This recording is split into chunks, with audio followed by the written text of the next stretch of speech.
মা চাচি তোমরা আদা রসুন চুলানি বাদ দাও তরমুজটি খায় নাও ধরো। বুঝি তাহলে তরমুজ না খাও। তোমরা তাহলে তরমুজ খাও আমি আশটা করি।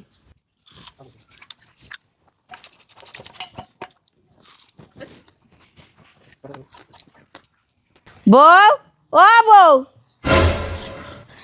মেয়ের বাচ্চা আছেন পেট হাতে করে নিয়েছেন না আনে তরমুজ কারা খাবেন রেখে দিল দেন তরমুজ কে মা অমনে করে মার হাতে কোনে তরমুজের থালিটা নিয়ে গেলেন কে?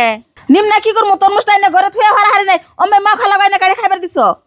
না বিয়ান আঙ্গ আহা দেখে জামাই গেদিরে কইলো যে মার খালাইছে ঘরে একটা তরমুজ আছে আহার রাইনা কাইটা খাইবার দেও তাই তেনে গেদি দিছে নল তো দিত না। ও তাহলে গেদা খাইবার দিবার কয়ে গেছে না গেদা আজকে বাইতে হুকু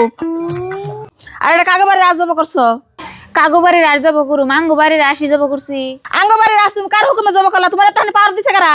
এই আসটা আমি এত কষ্ট করে পালতাছি হাড়া বছরই আন্না পারে এই আস তুমি জব করে নিছো কে মার খালাইছে কি দে বাদ দি মানের পোলার কাছে একটা টাকাও নাই যে বাজারে থেকে মাছ মাংস নেবো তাইতে আশটা যাবো করছি। আজ জব করে নিছো সুন্দর করে কইলে বুঝলাম আসটার কি তুমি পারছো কোন সময় এক মুঠা আদারও দেও নাই মা এটা তুমি কি কইতাছ অতি আসলে আদার দে নাই তাই কি স্টিম মাছ বানাইলে মাথা করবা করে বাড়ি হাঁস মুরগি জব করন যাব না কালকে যে তোমার ভাই আইসাল তোমার বাইরে না মুরগি জব করে খাওয়াই দিলে আজকে আমার হরি আর খালা হরি আইছে আসটা জব করছে দেখে তোমার খারাপ লাগতাছে না। আর তরমুজ তোমার হাতে কে দেও ইয়াকো খাবেন নিকা দাও স্টিম মাছ বানাইলে মাথা একটু ভালো মন্দ খাওয়া নাকি অমন করো না কেনা তুমি কি মাছ পাইতে যা খাও না দাও খাবেন নিকা দাও দরুন মেন খান না বিয়ান খাম না যেটি কথা কইছুন তাতে আঙ্গ পেট ভরে গেছে গা। না মা রাগ করেন না ভুল সুখ তো মাসের মধ্যে হয় নিয়ে খাই খালা আনেও খান